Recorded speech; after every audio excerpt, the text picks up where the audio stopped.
사도행전 15장 22절에서 35절까지 말씀 제가 봉독해 드리겠습니다. 이에 사도와 장로와 온 교회가 그 중에 사람들을 택하여 바울과 바나바와 함께 안디옥으로 보내기를 결정하니 곧 형제 중에 인도자인 바사바라 하는 유다와 실라더라. 그 편에 편지를 붙여 이르되 사도와 장로된 형제들은 안디옥과 수리아와 길리기아에 있는 이방인 형제들에게 문안하노라. 들은즉 우리 가운데서 어떤 사람들이 우리의 지시도 없이 나가서 말로 너희를 괴롭게 하고 마음을 혼란하게 한다 하기로 사람을 택하여 우리 주 예수 그리스도의 이름을 위하여 생명을 아끼지 아니하는 자인 우리가 사랑하는 바나바와 바울과 함께 너에게 보내기를 만장일치로 결정하였노라. 그리하여 유다와 실라를 보내니 그들도 이 일을 말로 전하리라. 성령과 우리는 이 요긴한 것들 외에는 아무 짐도 너에게 지우지 아니한 것이 옳은 줄 알았노니 우상의 제물과 피와 목매어 죽인 것과 음행을 멀리할지니라. 이에 스스로 삼가면 잘 되리라. 평안을 원하노라 하였더라. 그들이 작별하고 안디옥에 내려가 무리를 모은 후에 편지를 전하니 읽고 그 위로한 말을 기뻐하더라. 유다와 실라도 선지자라 여러 말로 형제를 권면하여 굳게 하고 얼마 있다가 평안히 가라는 전송을 형제들에게 받고 자기를 보내던 사람들에게로 돌아가되 바울과 바나바는 안디옥에서 유하며 수다한 다른 사람들과 함께 주의 말씀을 가르치며 전파하니라. 아멘. 오늘 이 본문 말씀은 이제 예루살렘 정교회의의 결론을 가지고 그 결과의 내용을 편지로 써서 이방인 신자들에게 전달하는 그런 장면이 기록된 본문입니다. 특별히 모세의 법대로 할례를 받지 아니하면 능히 구원을 받지 못하리라 하는 이 거듭된 사람들의 가르침 때문에 예루살렘 정교회의가 열렸죠. 즉 바울 일행이 전했던 그 복음 외에 율법도 지켜야 된다. 또 할례도 받아야 된다. 이런 주장하는 사람들로 인해서 예루살렘 정교회의가 열렸던 것이죠. 결국은 그 회의 가운데 우리가 돌아보면 베드로가 고넬료 사건들을 통해서 이방인에게 복음을 전하는 것이 합당하다. 또 내가 복음을 전했을 때 성령께서 이방인에게 오셨다. 또 예수님의 동생인 유다도 공적인 석상에서 그 진리에 대해서 이방인들에게 지키게 하는 것은 옳지 않다라는 공적인 선언을 하지요. 그리고는 이제 모든 사람들이 결국은 이 일에 한 마음이 되었습니다. 이제 그래서 사도와 장로와 온 교회가 그 중에서 사람들을 택했고 바울과 바나바와 함께 안디옥으로 보내기를 결정했는데 곧 형제 중 인도자인 바사바라는 유다 그리고 실라 이렇게 사람들을 택해서 이제 안디옥 교회 또 수리아 길리기아에 있는 여러 교회들에게 문안하는 편지를 보내게 됩니다. 나중에 이제 오늘 등장했던 실라라는 사람은 이제 바울이 이제 제2차 선교 여행을 1차 때 떠났던 바나바와 이제 마가 문제 때문에 결별하고 이제 2차 때부터는 바울이 바로 이 실라와 함께 전도 여행을 떠나게 되는 그런 인물이지요. 결국은 이 편지를 붙여서 그 형제들에게 이방 형제들에게 23절에 보면 문안한다라고 표현하고 있는데 그 편지의 내용은 24절부터 29절까지의 말씀입니다. 들은즉 우리 가운데서 어떤 사람들이 우리의 지시도 없이 나가서 말로 너희를 괴롭게 하고 마음을 혼란하게 한다 하기로 사람을 택하여 우리 주 예수 그리스도 이름을 위하여 생명을 아끼지 아니하는 자인 우리가 사랑하는 바나바와 바울과 함께 너희에게 보내기를 만장일치로 결정하였노라. 그리하여 유다와 실라를 보내니 그들도 이 일을 말할로 전하리라. 성령과 우리는 이 요긴한 것들 외에는 아무 짐도 너희에게 지우지 아니하는 것이 옳은 줄 알았노니 우상의 제물과 피와 목매어 죽인 것과 음행을 멀리할지라. 이에 스스로 삼가면 잘 되리라. 평안함을 원하노라 하였더라. 이러한 편지 내용을 써서 이 사람들의 편으로 보냈습니다. 편지 내용을 살펴보면 몇 가지 중요한 내용들이 나오는데, 그것은 바울과 바나바와 다투었던 사람들, 즉 복음뿐만이 아니라 율법도 지키고 그리고 할례도 생겨야 된다고 하는 이런 사람들은 예루살렘 교회에서 공적으로 공식적으로 보낸 사람들이 아니다라는 것을 이야기해주고 있습니다. 두 번째는 이방인 성도들을 괴롭게 하고 마음을 혼란하게 한 일에 대해서 미안한 마음을 또 위로의 마음을 전한 것을 알 수 있습니다. 나중에 31절에 보면 읽고 그 위로한 말을 기뻐하더라라는 표현이 있거든요. 그러니까 그 편지를 통해서 위로의 메시지를 전했던 것 같아요. 세 번째는 이 일에 대해서 이방인 교회에 편지를 들고 가는 이 유다 또 실라는 예수 그리스도 이름을 위하여 생명을 아끼지 않는 사람이고 만장일치로 택했기 때문에 충분한 권위와 자격이 있는 사람이다라는 것을 증명해주고 있습니다. 그러니까 이 결정과 이 편지의 내용과 또 이 편지를 들고 간 사람인 유다와 실라는 예루살렘 교회가 공식적으로 보낸 사람이고 또 공식적인 결과임을 드러내주고 있는 것이지요. 그러니 이 사람들의 말만 따르면 된다라는 것이지요. 네 번째로는 성령과 예루살렘 공동체는 이방인 교회에게 아무 짐도 지우기를 원치 않는다라는 것을 전해주고 있습니다. 그런데 무엇만 권면하냐면 29절에 앞에 우리 22절 앞전에도 이 20절에 우상에 더러운 것, 음행과 목매어 죽인 것, 피를 멀리하라 이런 권면을 했거든요. 똑같이 29절에도 우상의 제물과 피와 목매어 죽인 것과 음행을 멀리할지니라. 이건 무슨 얘기일까요? 분명히 아무것도 지우지 않기를 원한다고 했는데 이것은 이방인 이 교회 안에는 지금 유대인 출신 신자들도 있고 이방인 출신 신자들이 함께 지금 신앙생활을 하고 있지요. 그러면 공동체가 하나 되기 위해서는 유대인 출신 이 그리스도인들에게는 이 우상의 제물 또 짐승의 피, 목매어 죽인 것, 유행 이런 것들은 다 하나님 앞에 율법으로 멀리하게 했던 것들이거든요. 따르지 않는 것들이에요. 그런데 만약에 이방인들이 우리 집에는 복음 안에서 모든 것이 다 예수님도 그랬고 음식이 입에 들어가는 것이 더러운 것이 아니라 나오는 것이 더럽다고 그랬거든요. 바울도 그 입장이에요. 그러나 함께 공동체 생활하는 입장에서는 이방인 출신 유대인들이 자기 멋대로 했던 신앙의 삶을 이거는 십자가 안에서 다 괜찮다라고 하면서 신앙생활을 하면 유대인 출신 이방인 이 출신 그리스도인들에게는 시험거리가 될 수 있죠. 그러니 공동체 하나 되기 위해서는 서로 믿음을 세워주기 위해서 피하는 것이 좋다라는 권면의 말씀이시죠.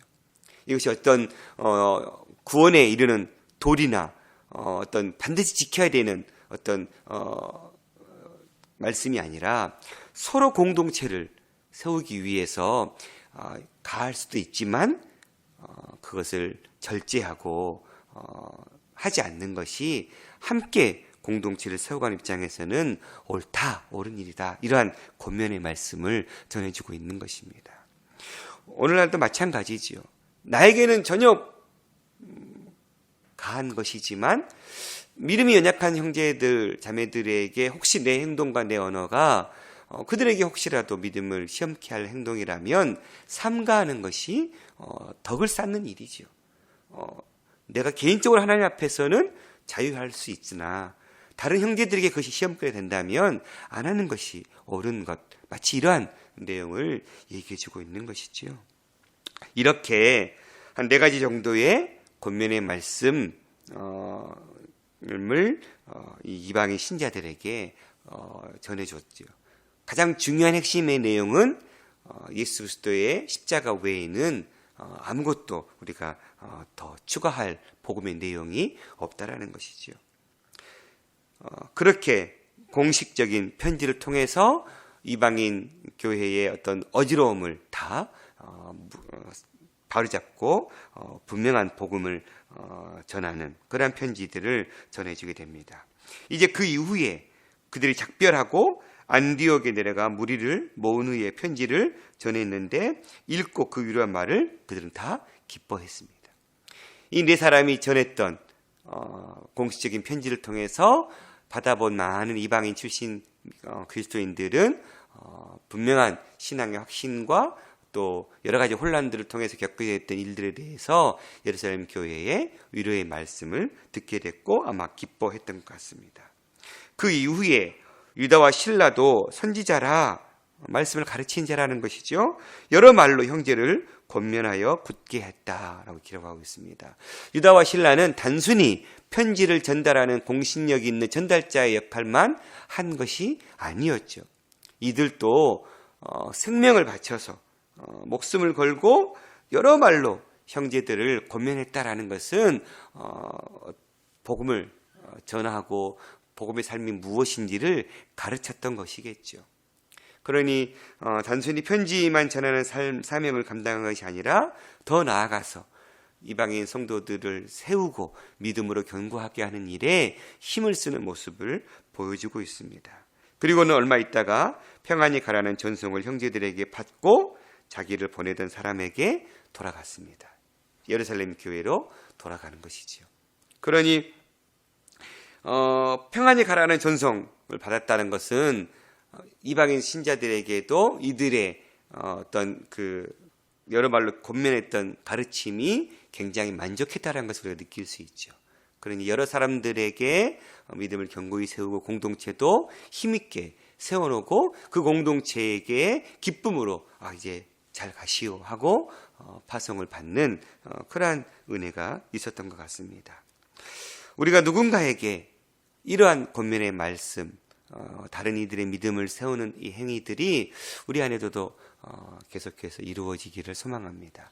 함께 공동체를 세워갈 때 반드시 유다와 실라 같은 먼저 선자들의 헌신과 수고와 가르침이 필요합니다. 교회 안에도 새로운 새신자들이 오면 그들에게 신앙생활이 무엇인지 그들은 잘 알지 못하거든요. 문화가 익숙치 않잖아요. 교회의 문화가.